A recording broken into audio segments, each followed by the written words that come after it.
ये जो नीली गाड़ी और खाली सड़कें आप देख रहे हैं दोस्तों, यही लोकतंत्र है जो डब्बे में बंद करके हथकड़ियों में जकड़ करके ले जाया जा रहा है। ये देखिए हथकड़ी, ये हथकड़ी नहीं, ये मोदी ने आपके मुंह पे ताले लगवा दिए हैं। और ये खाली सड़कें जिस पे जनता को होना चाहिए था विरोध प्रदर्शन के लिए, आज कोई भी नहीं है।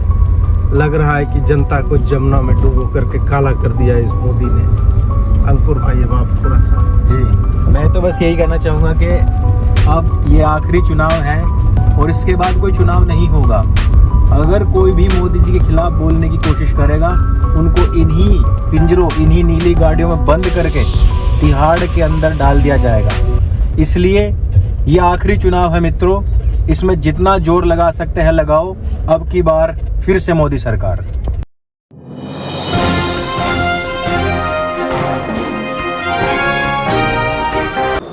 दोस्तों नमस्कार, मैं मनोज कुमार शर्मा एक बार फिर आपके बीच में। दोस्तों यूं तो लगता है कि लोकतंत्र की हवा जाने वाली है। जिस तरह की खबरें आती हैं सोशल मीडिया पर, लगता है कि अगर इस बार प्रधानमंत्री चुनाव जीते तो आने वाले सालों में चुनाव नहीं होगा।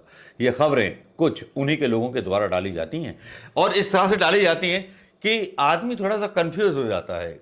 ये वो हैंडल्स हैं ट्विटर पर और एक्स मीडिया पर जो इस तरह की न्यूज़ डालते हैं, लेकिन दूसरी तरफ कुछ ऐसे लोग भी हैं जो लोकतंत्र को बचाने की वकालत करते हैं।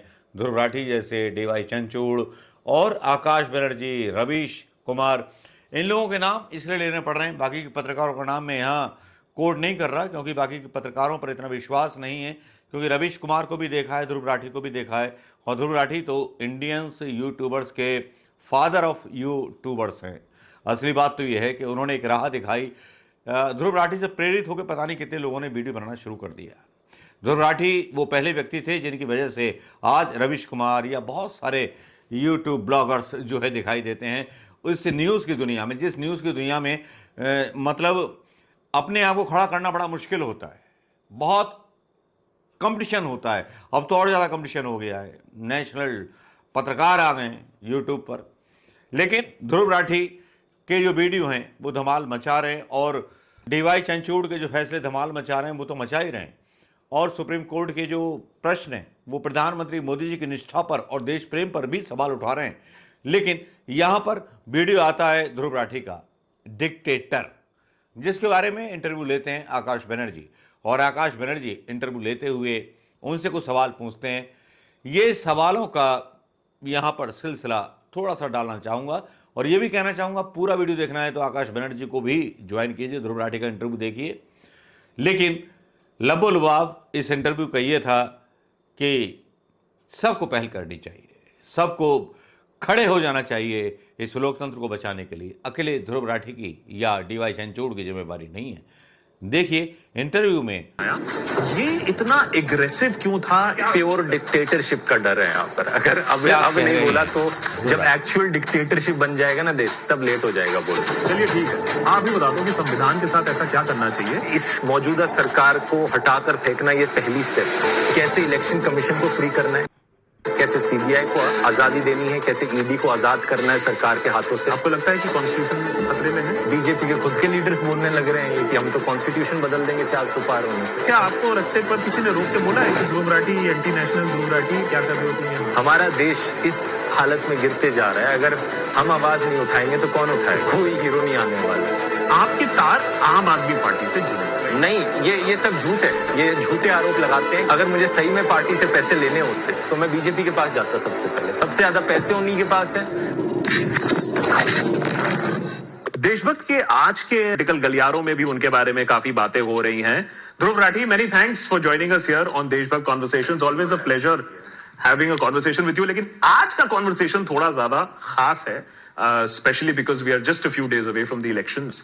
और आपके जो आजकल वीडियो आ रहे हैं, काफी धुआंधार वीडियो चल रहे हैं एजुकेशन से, जो आपके ऑलरेडी काफी पॉपुलर वीडियो हुआ करते थे, और अब जो पॉलिटिकल वीडियोस आ रहे हैं उनमें एक नया जोश दिख रहा है, तेजी दिख रही है, एग्रेशन दिख रहा है। तो मेरा सबसे पहला सवाल, without beating around the Bush, let's address the elephant in the room. ये जो डिक्टेटरशिप क्वेश्चन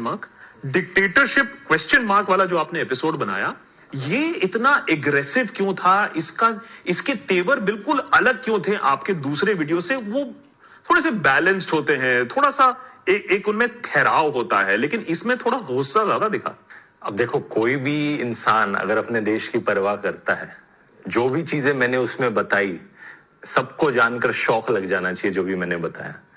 अगर आपको थोड़ी सी भी फिक्र है ना देश की, आपकी आंखें खुल जानी चाहिए। यही मैंने उस वीडियो में भी कहा था कि जो हो रहा है देश में आज के दिन, तो मेरे अंदर भी वही फीलिंग आई कि मैं भी अपना नॉर्मली एजुकेशन वीडियोस बनाते रहता हूं, लेकिन जब मैंने देखा कि एग्जैक्टली क्या क्या हो रहा है और देश कितने संकट में है आज के दिन, तो मैंने सोचा अगर अब नहीं बोलूंगा तो कब बोलूंगा इसके बारे में, और मैं नहीं बोलूंगा तो और कौन बोलेगा अगर हर कोई चुप बैठा रहा। मैंने ये भी देखा कि ये ऐसी चीजें नहीं थी जो उसी वक्त हुई थी, कुछ चीजें थी जो पहले कुछ हो चुकी थी, कुछ महीने से हो रही थी, कुछ सालों से हो रही थी, लेकिन जब कोई दिखी ही नहीं आवाज, तो मुझे लगा कि मुझे ही करना पड़ेगा। ये बात सही है कि आपने जो उस वीडियो में, उसमें आपका जो कलेक्शन ऑफ फैक्ट्स था वो बहुत इंटरेस्टिंग था, लेकिन ऐसा कुछ नहीं जो पहले रिपोर्ट नहीं हुआ है।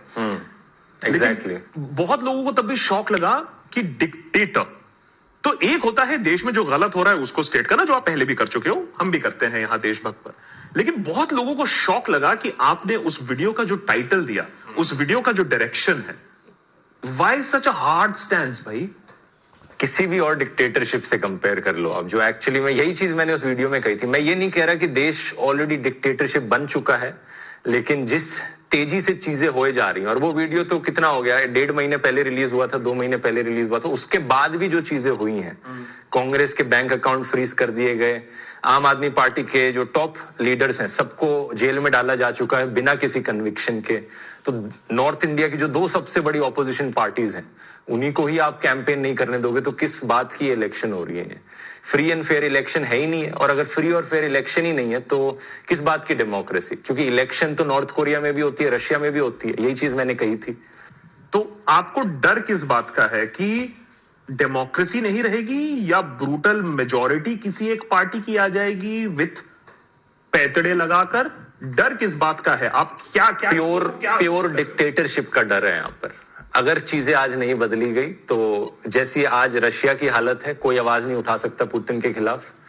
नवाल्नी के साथ क्या हुआ था आपने देखा है, और अभी जो अटैक वाली सिचुएशन भी हुई, पता नहीं आपने रिसेंट खबर पढ़ी कि नहीं, रशिया में एक अटैक हुआ और यूएस ने पहले से इन्फॉर्म कर दिया था उन्हें 2 हफ्ते पहले कि अटैक होने वाला है, किसी भी कॉन्सर्ट में हो सकता है। वो इतने स्पेसिफिक थे, उन्होंने रशियन इंटेलिजेंस को वार्निंग भी दी थी कि अटैक हो रहा है यहाँ पर।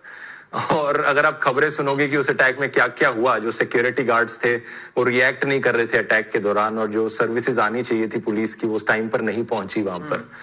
ये वही डिक्टेटर टैक्टिक्स बार बार हमें यूज होती हुई दिख रही हैं। नॉर्थ कोरिया में क्या होता है, जो चीजें वहां पर हो रही हैं वो इंडिया में भी होने लग जाएंगी। आप बार बार उस वीडियो में, इस इंटरव्यू में ऑलरेडी डिक्टेटरशिप शब्द का इतने बार उपयोग कर रहे हैं आप, क्योंकि करने की जरूरत है यहाँ पर। अगर अब नहीं बोला तो जब एक्चुअल डिक्टेटरशिप बन जाएगा ना देश, तब लेट हो जाएगा बोलना।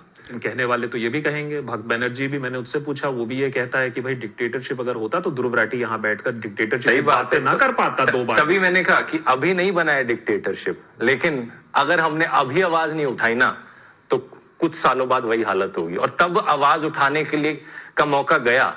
आज रशिया में आप किसी को कहो, किसी रशियन को कि भाई आवाज क्यों नहीं उठाता डिक्टेटरशिप के खिलाफ, या किसी नॉर्थ कोरियन बंदे को कहो भाई अपनी आवाज उठाओ, प्रोटेस्ट करो, वो क्यों नहीं करते? जैसे एक बहुत बार एक सवाल रिपीट हुआ है कि ध्रुव से ये बात पूछो कि ये जो डेमोक्रेसी की बात करता है, ये जो डिक्टेटरशिप वाला वीडियो बनाया, ये अभी ईवीएम, ये इलेक्शन कमीशन के बारे में जो वीडियो बनाया, इलेक्टोरल बॉन्ड के बारे में जो वीडियो बनाया, लेकिन अल्टीमेटली अगर हम एक होकर एक तरफ वोट नहीं करेंगे तो शायद कोलिशन गवर्नमेंट आ जाएगा, और इस चीज का बहुत बड़ा एक डर है कि कोलिशन गवर्नमेंट आने से देश का विकास रुक जाएगा।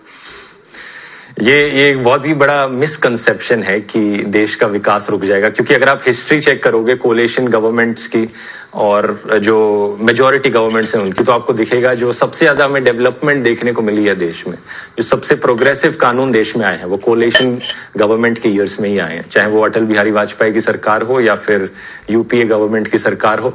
उससे पहले जब जब मेजॉरिटी गवर्नमेंट पावर में थी तब तब कुछ ना कुछ उन्होंने डिक्टेटोरियल करने की कोशिश करी है, जैसे कि इंदिरा गांधी की हो या राजीव गांधी की हो। तो और ये एक दूसरा परसेप्शन जो लोगों को गलत होता है कि स्टेबिलिटी खत्म हो जाएगी देश में अगर कोलेशन गवर्नमेंट आ गई। तो मैं पूछना चाहूंगा कि स्टेबिलिटी है कहां देश में? आज एक इंसान तो बैठा सब कुछ चला रहा है, ईडी उसके हाथ में, सीबीआई उसके हाथ में, सुप्रीम कोर्ट के जजेस पर प्रेशर वहां से पड़ता है, कोई इंस्टीट्यूशन तो बचा ही नहीं।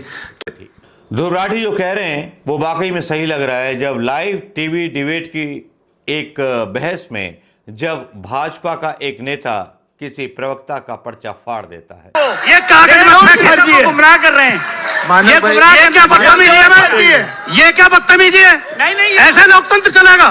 मेरे कागज फाड़ दिया, इस तरह लोकतंत्र चलेगा? नोटिस मैं केस करूंगा, मुकदमा करूंगा। तब लगने लगता है कि डेमोक्रेसी खत्म होने वाली है। जब सोशल मीडिया पर वीडियो चलने लगते हैं कि 400 पार सीटें हो जाएं, संविधान बदल देंगे, तब लगता है वाकई में डेमोक्रेसी खतरे में है या संविधान बदल जाएगा।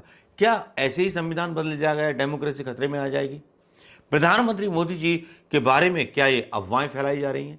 लेकिन प्रधानमंत्री मोदी जी के बारे में जो अफवाहें फैलाई जा रही हैं, कितनी सही है कितनी गलत हैं?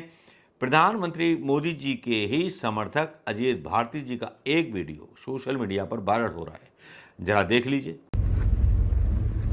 ये जो नीली गाड़ी और खाली सड़कें आप देख रहे हैं दोस्तों, यही लोकतंत्र है जो डब्बे में बंद करके हथकड़ियों में जकड़ करके ले जाया जा रहा है। ये देखिए हथकड़ी, ये हथकड़ी नहीं, ये मोदी ने आपके मुंह पे ताले लगवा दिए हैं। और ये खाली सड़कें जिस पे जनता को होना चाहिए था विरोध प्रदर्शन के लिए, आज कोई भी नहीं है। लग रहा है कि जनता को जमुना में डुबो करके काला कर दिया इस मोदी ने। अंकुर भाई अब आप थोड़ा सा। जी, मैं तो बस यही कहना चाहूँगा कि अब ये आखिरी चुनाव है और इसके बाद कोई चुनाव नहीं होगा। अगर कोई भी मोदी जी के खिलाफ बोलने की कोशिश करेगा, उनको इन्हीं पिंजरों, इन्हीं नीली गाड़ियों में बंद करके तिहाड़ के अंदर डाल दिया जाएगा। इसलिए ये आखिरी चुनाव है मित्रों, इसमें जितना जोर लगा सकते हैं लगाओ, अब की बार फिर से मोदी सरकार। जिसमें अजीत भारती ये कहते हुए दिखाई दे रहे हैं कि लोकतंत्र तो अब खत्म हो गया, और उनके साथ ही कह रहे कि अब 2024 के बाद चुनाव नहीं होंगे। ये व्यंग्य था यह देश के लोगों के लिए चेतावनी कि जाग जाइए। अजीत भारती का मतलब समझ में नहीं आया क्या कहना चाह रहे थे, लेकिन इतना तो तय है कि ध्रुव राठी ने एक आह्वान कर दिया है और ध्रुव राठी एक चर्चा का विषय बन गए डीवाई चंद्रचूड़ की तरह। और यही दो लोग हैं जिन्होंने भारतीय जनता पार्टी को हकीकत का पानी पिला दिया है, और ये पानी जो है लोगों ने भी देखा है पिलाते हुए ध्रुव राठी को, और घर घर वीडियो ध्रुव राठी की चर्चा शुरू हो गई है। हिंदुस्तान के हर घर में ध्रुव राठी का वीडियो पहुंच चुका है।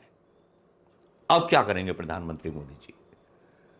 ईवीएम पर भी वीवीपीएट के जो कूपन हैं या पर्चियां हैं, उनकी भी गिनती का ऐलान हो गया है। राठी, डीवाई चंद्रचूड़ और पत्रकारों ने क्या एक बार फिर इस देश में संविधान को बहाल करने की कसम खाई है, या आपने खाई है?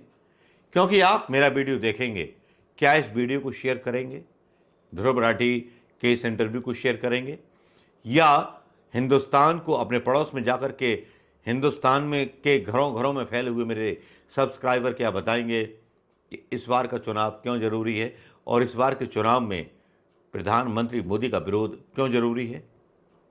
प्रधानमंत्री मोदी जी एक आईना सजाते हैं और उस आईने में अपनी शक्ल ऐसी दिखाते हैं उस मीडिया के थ्रू कि इनसे भला आदमी कोई नहीं है। आपको पता है कि संघ का एक केरल में व्यक्ति पकड़ा गया जिस पे मतलब 770 किलो बारूद पकड़ा गया। क्या करने वाले थे ये लोग? लेकिन चलिए ध्रुव राठी और उसी पर कॉन्सेंट्रेट रहते हैं। ध्रुव राठी और आकाश बनर्जी का इंटरव्यू और डीवाई चंद्रचूड़, ये मोदी की आंख के 3 बड़े कांटे बन चुके हैं। आज की डेट में कि सोशल मीडिया पर जिस तरह से ध्रुव राठी के वीडियो को लाइक किया जा रहा है वो वाकई में काबिल तारीफ है। और हैंड्स ऑफ ध्रुव राठी, आपने बहुत अच्छा काम किया। नमस्कार, जय हिंद दोस्तों।